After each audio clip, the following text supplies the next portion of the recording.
mobile এটি কিনিম বুলি ভাবি আছে নি বাৰু আপোনাৰ বাজেট 9000 10000 বা 11000 টকাৰ ভিতৰত নেকি বাৰু তাতকৈ ইন্টাৰেষ্টিং কথা আপোনাক এটা 6GB RAM মোবাইল লাগে নেকি বাৰু 6GB RAM লাগে আৰু ইফালে বোলে তাতকৈ এটকা দিব নোৱাৰো হেই কিবা এটা কৰা তেনেকুৱা কণ্ডিশ্যন হৈছে নি বাৰু যদি হৈছে তেনেহলে কেৱল মাত্ৰ আপোনাৰ বাবে এই ভিডিঅটো লৈ আনিছো কাৰণ এই ভিডিঅটো চোৱাৰ লগে লগে আপুনি গম পাই যাব যে কি মোবাইল ললে আপোনাৰ কাৰণে ভাল হ'ব বা বেষ্ট হ'ব আৰু এটা কথা এইটো প্ৰাইস ৰেঞ্জত মানে এইটো দামত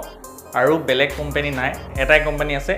এটাই মাত্ৰ মোবাইল আছে সো আজি হেতুকে লৈ আনিছো কিন্তু এটা নহয় দুটা সো আজি আমাৰ হাতত আছে দুটা কই দেখিছেনে ব্র্যান্ড নিউ পোকো M2 ভাবিছে চাগে এইটো পাগলে হ'ল নি দুইটা মোবাইল একেটাই দাম কেলে চিন্তা কৰিছে পাগল হোৱা নাই কিয় তিনটা দাম কৈছো আপোনালোকক সবিশেষ মই পিছত কৈ আছো আনবক্সিং কৰিম ৰিভিউ কৰিম কি ফেসিলিটি আছে কিয় ল'ব লাগে সবিশেষ চাম কিন্তু তাৰ আগতে ইমান কষ্ট কৰি ভিডিঅটো আপোনালোকৰ কাৰণে বনাইছো গতিকে লাইক এটি কমেন্ট এটি শেয়াৰ এটি আৰু যদি সাবস্ক্ৰাইব কৰা নাই তেনেহলে চেনেলটো সাবস্ক্ৰাইব কৰি সাইডত থকা বেল আইকনটো প্ৰেছ কৰি অল কৰি ল'ব নাপাহৰিব ভিডিঅটো যেহেতু শেষলৈকে সকলোৱে নাচায় সেইকাৰণে আজি আৰম্ভণিতে কৈ দিছো যি কি নহওক নমস্কাৰ মই জিন্তু আৰু আপোনালোকে চাই আছে বৰ্তমান জিন্তুছ technical world so let's get started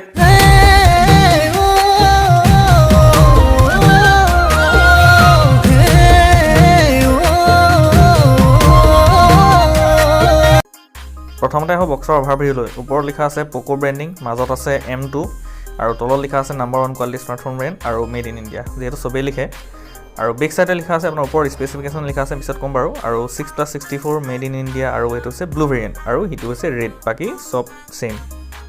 এতিয়া কৰিব লাগে আসল কামটো মানে আনবক্সিং সো মোৰ কটাৰীখন আনি ললো যেহেতু এখনে কাটি বহুত ভাল লাগে তাৰমানে সেইকাৰণে এখন ইউজ কৰো now let's open the box হিলগুটি নলবি দেই কৃষ্ণ প্ৰভু বাছিলো মোবাইল ওলাইছে বাৰু প্ৰথমতে ইয়েলো কালাৰ বক্সত কি আছে চাই লওঁ প্ৰথমতে এইটো হৈছে আপোনাৰ সিম ইজেক্টৰ পিন আৰু ভিতৰত আছে আপোনাৰ এখন আছে ইউজাৰ মেনুৱেল এডাল আছে 5V 2A চাৰ্জাৰ তাৰ মানে নৰ্মেল 10W কিন্তু ইয়াত সাপোৰ্ট কৰে 80W লৈকে আৰু এইডাল হৈছে আপোনাৰ USB type C cable so এটো এটা ভাল কাম কৰিছে পোকোৱে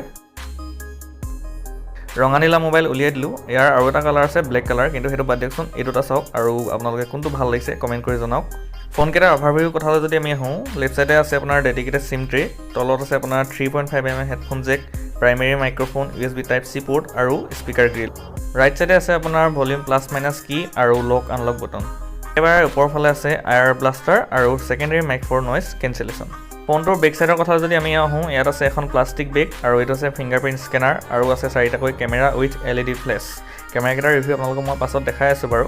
আৰু ফ্ৰণ্ট সাইডে ওপৰত আছে ফ্ৰণ্ট কেমেৰা এতিয়া মোবাইল কেটা অন কৰিব লাগে আৰু অন হয় মানে আপোনালোকে যদি ভিডিও চাই ভাল পাইছে নহলে নিশ্চয় লাইক এটা কৰি দিওক আৰু চেনেল যদি সাবস্ক্ৰাইব কৰা নাই এতিয়া সাবস্ক্ৰাইব কৰি লওক আৰু আপোনালোকে লাইক এটা মাৰিলেহে মনটো ভাল লাগে নাই এ বুজক কথাটো বুজকচোন সো মোবাইল কেটা অন হৈ গ'ল এতিয়া ভিতৰত কি আছে চাওঁ ইয়াত ৰান কৰি আছে MIUI 11 অতি সোনকালে চাগে 12 আহি যাব আৰু প্ৰসেছৰৰ কথা যদি ক'বলৈ যাওঁ ইয়াত আছে MediaTek Helio G80 যিটো হৈছে 12nm প্ৰসেছৰ আৰু এন্ড্ৰইড ভাৰ্চনৰ কথা যদি ক'বলৈ যাওঁ ইয়াত ৰান কৰি আছে লেটেষ্ট এন্ড্ৰইড 10 আৰু এন্ড্ৰইড 11 চাগে অতি সোনকালে আহি যাব আৰু সিম ট্ৰে কথা যদি ক'বলৈ যাওঁ ইয়াত আছে ডেডিকেটেড সিম ট্ৰে তাৰ মানে আপোনালোকে একেলগে দুখন সিম আৰু এখন মেমৰি কাৰ্ড ইউজ কৰিব পাৰিব মাল্টিমিডিয়া কনজাম্পচনৰ কথা যদি আমি ক'বলৈ যাওঁ মানে ডিসপ্লেখনৰ কথা ইয়াত আছে 6.53 ইঞ্চৰ এখন full HD+ IPS display with 83.2% screen to body ratio resolution আছে 1080x2340 পিক্সেলছ উইথ 19.5:9 ৰেচিও আৰু ইয়াত আছে Corning Gorilla glass 3 protection viewing এংগলবোৰ মই বহুত ধুনীয়া দেখিছো বাকি আপোনালোকে কমেন্টত জনাওকচোন কেনেকুৱা দেখিছে বিশেষটো ক'বলগীয়া একো নাই কাৰণ 9000 টকাত ফুল HD+ ডিসপ্লে এই মোবাইলটো বাহিৰে বেলেগ ক'তো নাই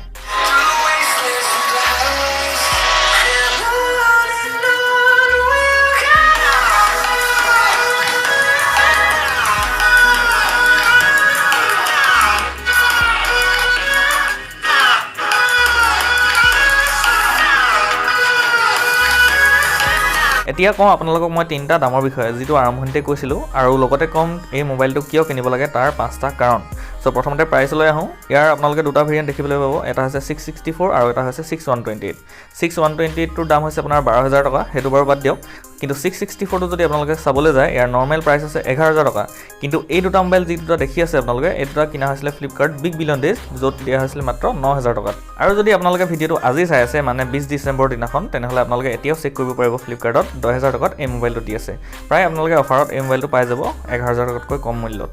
এতিয়া মই আপোনালোকক কওঁ এই মোবাইলটো কিয় কিনিব তাৰ পাঁচটা কাৰণ প্ৰথমটো হৈছে 6GB RAM হেবলি কলগলৰ কাম হেখে আৰু কাৰণ 6GB RAM 9000 টকাত ইয়াৰ বাহিৰে ক'তো নাপায় সেকেন্ডটো হৈছে ডিসপ্লেও সেম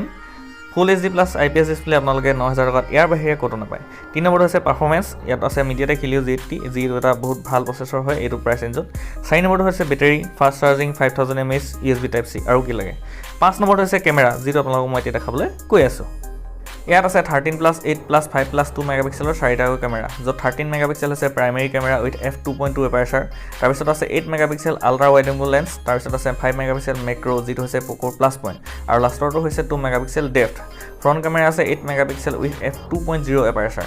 ভিডিঅ'ৰ কথালৈ যদি আমি আহোঁ ইয়াত আপোনালোকে ফ্ৰণ্ট আৰু বেক দুইটা চাইডতে 1080p উইথ 30 ফ্ৰেমছ পাৰ ছেকেণ্ডলৈকে শ্বুট কৰিব পাৰিব আৰু লগত আছে আপোনাৰ পেনাৰামা ক্ৰমা বুষ্ট আদি কৰি বিভিন্ন সুবিধা